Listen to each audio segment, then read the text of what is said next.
It's an off day for the Toronto Raptors, who lost to the Cleveland Cavaliers 96-104. Savanna Hamilton alongside Sherman Hamilton, Paul Jones, and Amy Audibert will be joining us a little bit later. But let's talk about this loss, Sherm. Now, Jake LaRue, our producer, quotes Russell Westbrook.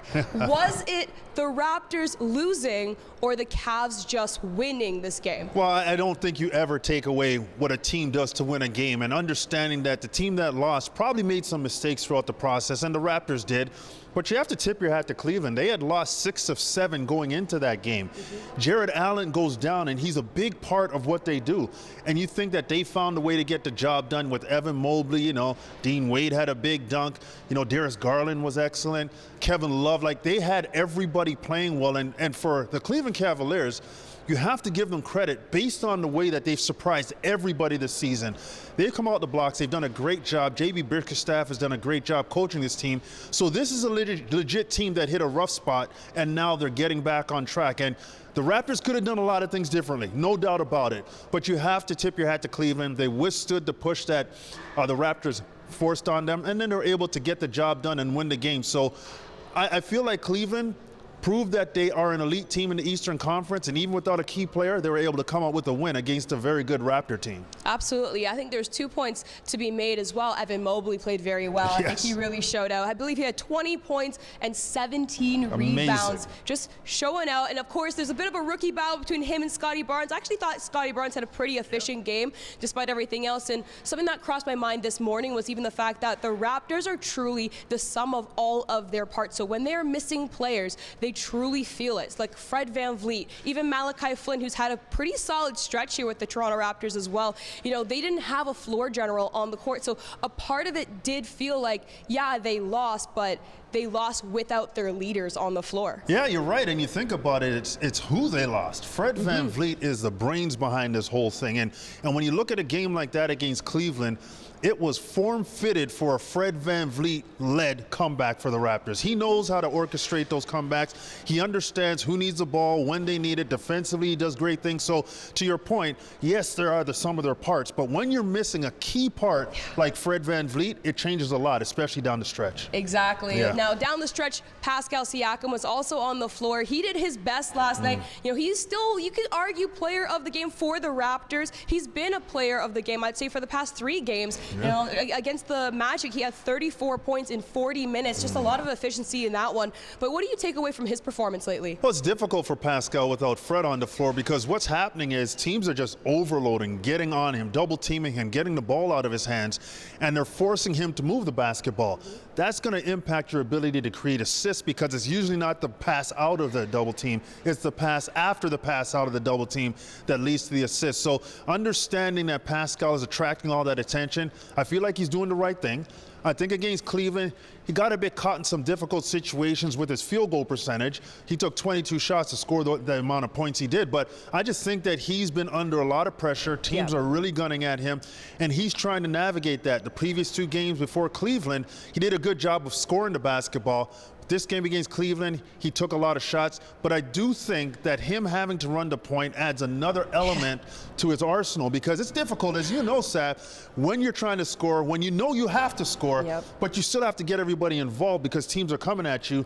It's tricky to strike that balance, and the length, I felt, of Cleveland created some issues for Pascal. Well, I can't even imagine having to be a forward for most of the season, then all of a sudden you're now the point guard running the whole show without OG Anunoby. That's somebody we also didn't talk about that was missing last night as well. So of course that's very difficult. And you know, I look at the bench production on the Raptors, you know, not the best too, because Precious Achiuwa, he had 8 points, but the rest of the bench didn't actually contribute on the scoreboard. So that's going to impact a lot of the pressure that Pascal Siakam feels. And you're right, when he's getting double teamed, who is he going to kick out to? Right? When you have these major options taken away from you, you know, it puts that much more expectation on yourself. But we're going to hear now from head coach Nick Nurse to what he said after the game. I probably need to look at the tape, but felt like okay, right? I mean, we took probably a few in the first half that we took deep, and there was multiple guys there to block the shots, right? I think they had 6 blocks in the first half, so some of those have to go out. You know, I don't think you can try to score over 2 guys blocking your shot, and a couple of them, they're not like they're just barely tipping them. They were they were fairly well covered. Those are probably possessions we'd like to do again. But got one shot blocked in the second half. I thought the guys were assertive and did get some out of there. I mean, you guys saw us. It was hard to get a whole lot going from the perimeter, right? It's tough to kind of lose 33-18 at the 3-point line. Yeah, there was a lot of really good defense out there, and then there was a lot of just a couple indecisive moves. But for the most part, I thought we challenged them pretty good. Couple of key buckets down the stretch. I thought we had kind of 2 on the ball, and they were driving, and somehow both guys kind of ended up not on the ball right at a critical time, right? So, but I think for the most part, defensively, we weren't too bad. Well, try to fix the mistakes, right? Talk about, whatever the learning moment is, try to make an adjustment, maybe switch a matchup, maybe just, draw up, here's what it looked like and here's what needs to be different on it. But again, I thought, for the most part, I thought we just had a couple stretches where things really didn't go our way, like abundantly in short stretches. And we kept fighting our way back in there. We certainly got off to a great start in the third. And then another little, like really well below average at both ends for 2 or 3 minutes. And then we're fighting again, but we kept battling. And that's a credit to our guys to keep playing. I thought they gave everything they had tonight. Could have made a few better decisions on some communication things, but that's probably always the case. Well, I mean, it's as you and I have talked about many times this year, it kind of keeps changing who's going where. And in basketball, when it's two guys, it could be a domino effect where 3 or 4 guys are moving positions, right? So I think it looked a little clunky the last couple games, on top of not a ton of energy with cleaning it up slowly here with this group. I thought, again, the only things that I saw really stick out are some block shots that we took it right into the teeth in the first half, but we pretty much stopped doing that. We either, put them in the rim in the second half, or we got a few of them out and made the next action play. So, it's making adjustments on the fly and trying to keep some spacing and try some lineups and all that kind of stuff. Well, it doesn't help, right? It certainly doesn't help. I think we always analyze it, Michael. We always take a look at everything on each one post game and see if there's anything we need to work on. I mean, I'm just guessing and watching. We look at Pascal's. He did get to the line a lot. He probably was a little flat on his. Again, just needs to make a conscious effort. Again, I'm just going by what I think I'll see on the readouts and stuff. But yeah, we continually monitor it and try to work on it and make adjustments and practice it. Well, I think I really like him in transition. I think most people, most guards, when they're in the open floor, there's just so much more space to see, probably a little bit. I think he's doing a good job of that. I mean, I think it'll be a really good learning experience to just sit down and show him some tape and walk through what he's seeing and what other possibilities are there. And it's probably, some type of inside outside vision, right? Finding where there's less help, taking the ball where there's less help, or only one man help removed, or some of those kind of things that maybe he can see on film. But and I think in the half court, he's pretty good. He may at this point overlook some things sometimes. He'll see a matchup on the post he wants to get, and he really wants to get it down there, and whatever happens, and it doesn't quite go down there. I think those things kind of got to look and then get on to the next thing. But again, that's all part of learning. But I thought he did a good job. He did a good job of running sets and executing play calls and keeping things organized. Wasn't easy. They're switching defenses a lot too. That's a challenge for a young point guard to see, but he did a good job. Man, there have been some real struggles. I thought Nick Nurse's physics lesson was very poignant the other night when he talked about a body in motion stays in motion and a body at rest stays at rest. And that's the definition of inertia. And the Raptors have some bad inertia right now. particularly from behind the arc. I mean, they made 7 3-pointers against Detroit. I mean, their average is about 12 and change a game. So you're talking about, 36 to 40 points from behind the arc, and they made 7 against Detroit. They make 6 against Cleveland. The Orlando game was their only time when they were kind of close to something they would consider normal. They were, made 12 and shot around 35%. So the good thing is they haven't stopped shooting the three. They need to continue to move the ball and not turn them down. Get in the gym, work on them, and shoot them with conviction. They're on a bit of a low right now. But remember, they've got some three-point shooters out of the lineup and people like Fred, Malachi, and OG. So the rest of the guys are just going to have to pick it up. You have guys out of the lineup. Those guys on the bench have been called upon. They're dying for their chance. They're going to get their chance. They have to step forward now. And it's good that Nick Nurse has kind of asked for and started kind of based things around positionless basketball. They don't have the true point guard, and at times that hurts. It does. It does have, it does create difficulty not having a true floor leader out there, a guy to pick up at the point of attack, a guy to set your offense, a guy that naturally will run it. But at the same time, you've got playmakers out there in people like Pascal and Scotty. I thought did a nice job in Cleveland. Gary Trent can find his own shot. So look, they don't have a true point guard, but the Raptors are used to playing without one. They just have to do it for longer stretches on the rest of this trip. Look, it's a long road trip. It's a 6-gamer, and the coaches always laugh, and people in the NBA always say, never underestimate how close you are to being good when you're bad and how close you are to being bad when you're good. And it doesn't look great for the Raptors right now, but they can turn it around. They got San Antonio, a team that's fighting for its playoff life, and they've got a couple of tough games against Denver and Phoenix, and then you go into LA where the Lakers and the Clippers are, in playing position, and you can get hot. You can get going. Who knows, by the end of the trip, you might have some more bodies back. So with your own playoff life kind of on the line and the Raptors pushing to try to get higher in the standings, the road isn't a bad place to be, to bond together and try to get together and try to get some wins. Thanks, Jonesy. Now we're going to hear from the players, Gary Trent Jr. and Chris Boucher. Just trying to get back in the flow, stay with it, keep going. Control what I can control. Scotty's a dynamic player. He's about 6'9". He can dribble the basketball. He can score a little bit around the rim. He can pass the basketball. He has playmaking in his game. So, it's always easier when you got a player like that on your team, trying to set you up and trying to get everybody going and that type of thing. So, he's a great talent. Man, continue to just watch film, stay together. We can't not be together. When guys start, fading away or arguing or not talking to one another. But, we don't really have those problems. So we just want to continue to watch film, listen to our coaches. And, the same thing we do when we win is the same thing we do when we lost. We just keep going and move on to the next game.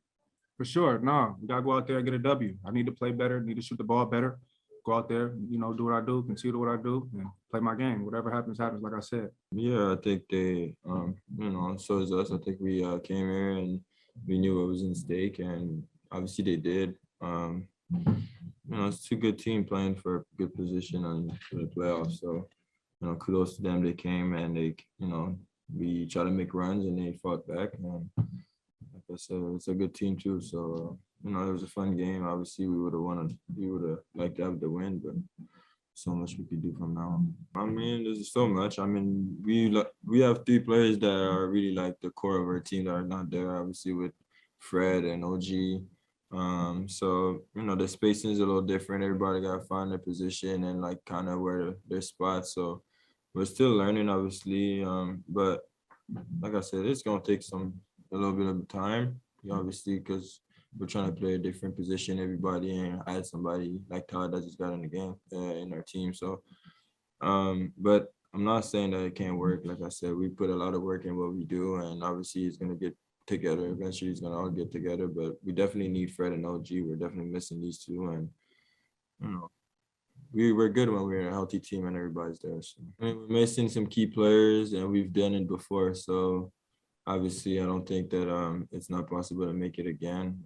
Every team go through a couple of slumps where they feel like they could lose in a couple of games and stuff, but we know what we are at our best and when everybody's healthy, and eventually we're gonna be LD again and beat the teams. And like I said, they counted us out the whole season, so this ain't nothing new for us. He has a great IQ, and that's one of the players that I know. Like if I run the rim and I get open, he'll find me. So it's really amazing to see it as a rookie to have that IQ already, and facilitating the ball. But that's nothing that you guys haven't seen. You guys have seen Scotty do a lot of different things, a lot of amazing stuff, and this is one of so many stuff that you could do. We haven't been playing good defense in transition, so it's really hard for us right now to just figure it out how to stop it. If you don't run back, they're gonna score eventually. So we could point at a lot of different stuff. It could be all the not coming back on defense for sure, but also not running shooters off the line and stuff. There's a lot of things that we gotta do better, and we've done it before, so it's not like it's not possible to be done. But we just gotta focus more on those emphasis on those defensive scheme and get back on defense, because obviously like we're a transition team, so we know what it does when we're doing that as a team. So we need to do the same. I mean, the past 3 games, it seems like everybody's just going to the paint at will. So I think one thing that we, changed in the second half is that we made it a lot harder for them to score in the paint, and just make them do a second decision, get up in the air and pass it to the corner and then rotate. I feel like we did a better job in the second half, but we need to be doing that all the time. Like we've done it for a streak of game, and we were playing our best basketball, so we need to go back to that. Let's move on to the next opponent. It's the San Antonio Spurs, and before we get into the hoops, we got to talk about the coach. Greg Popovich is on the verge to officially breaking the record held by Don Nelson to become the winningest head coach in NBA history. Coach Nelson holds the record currently at 1,335 wins. And Pop, well, not only is he about to tie it, he's about to break it. And that could potentially happen this week.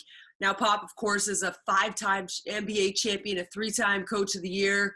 He's led Team USA to gold medals. And if you take the basketball out of it, Pop has earned so much respect because he's used his platform to speak out in the fight against social justice and politics. And he's not scared to tell the world how he feels.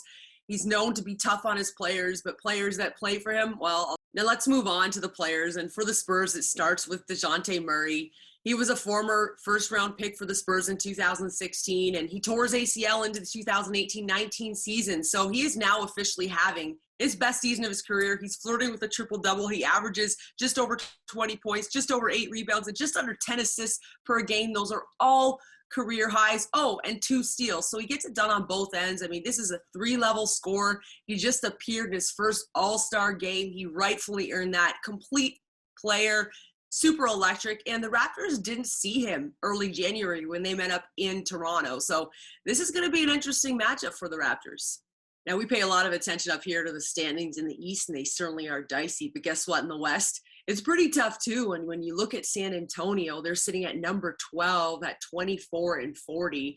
Holding on to that last play-in position at number 10 is the New Orleans Pelicans at 27-37. So the Spurs certainly think that they can make a push here and get one of those play-in spots. This week they've got, of course, Toronto, Utah, Indiana, and Minnesota coming up. So I imagine this game against the Raptors is circled. Popovich teams play really, really hard, and they've got playoff ambitions on their mind as well. Now, Sherman, we got to talk about the play-in situation that might occur if the Raptors stay in 7th. Now, I personally do love the play-in tournament, but not when you're covering a team that could be in it per se. So let's talk a little bit about it. What are your expectations of the Raptors if they do find themselves in this situation? Well, it's going to be interesting, Sav. I think when you're talking about a play-in tournament, it has that feel of you got to get it done now. You don't have a 7-game series to figure it out. Each game matters. And to me, it's kind of a microcosm of how each game should be approached in a 7-game series. You can't look at it whether you're up 2-0, you're up 3-2, that the next game doesn't matter. Every game is its own isolated event, and you've got to treat it like that. And to me, that's what the play-in tournament is. You have to get every game. And I think at the end of the day, it sharpens you up. It makes you really focused in the moment. And it really tests your mettle. I mean, when it comes down to the end of the game and you need possession by possession basketball, or else you could be out of the playoffs, it's going to help you figure out who you are in that moment. And I think it really is an added kind of enjoyable event for fans. Yeah. But as you said, for those teams, is not cool. You've worked hard, you're in the top 8. If you're 7 or 8, now you got to play 9th and 10th, and they jump you and get in. Kind of questions whether or not the regular season work was really what it should be. So a lot of questions around it, but there's no question that it's a fun tournament to watch. Well, the good news is that if the Raptors are going to the play-in as 7th, they get 2 opportunities to make sure that they lock in a playoff position. You know, it's still a lot of season ahead. I believe there's 18 games left to be exact. 9 of them are at home, and they're about 3 games behind the 6th position. So I'm crossing my fingers to make sure that they lock in the 6th position. I don't think it's going to be too much of a stretch if everybody comes back relatively soon and healthy, Sherm. Yeah, well, you want the Raptors to get out of that playing situation, but that loss against Cleveland, that's the team that's in 6th. So that's a problem. That creates more separation. So you have a lot of work to do from here on in. Cleveland, we're going to see what happens with Jared Allen because he's going to be out for a while with that injured finger. But I also think that if you're the Raptors, it's not like your schedule is favorable when we talk about the stretch they're on right now. They're going to go on the West Coast. They're going to have to deal with some difficult situations. So it's just not easy, but this team has been built for that when they are healthy. If they're healthy, this is a great time for this team to show their mettle. Now let's real quick touch on the overall picture here. A lot of teams can be in win now mode, but it feels like the Raptors entered this season and no, we're in development now mode. So, you know, what's that expectation like when it comes to approaching these playoffs? Are you looking to, you know, make it as far as you can? And I understand that, like, that's always the goal. Right. But when you're building a roster, sometimes you want long-term development over, you know, current situations. Yeah, and I think when you're talking about looking forward, you also have to have an eye on the now. And I think when we're talking about the Raptors, there's no question they've been one of the best franchises in developing while winning. Difficult thing to really mix, but they've been able to do that. This season, they might not win as much as we're used to them winning, but every step in this process matters. And the young guys getting reps in a playing tournament and potentially getting into the playoffs, that bodes well moving forward. It gives them experience. It gives them an understanding because you hear players and coaches talk about it all the time. The playoffs are a completely different animal. It's completely different from the regular season. And I think the more young players get to feel that intensity, get to experience it, have to play and execute under that duress, that's where growth happens very quickly. So there's no question they're looking long-term, but in the immediate future, you want them to get some reps when they can. Well, in the immediate future, the Raptors will be taking on the Spurs Wednesday at 8:30 p.m. Now, you can watch and listen to it on TSN. From myself, Savanna Hamilton, Sherman Hamilton, Amy Audibert, Paul Jones, Jake LaRue, Armando, and Garth, thank you for watching another episode of Raptors Today.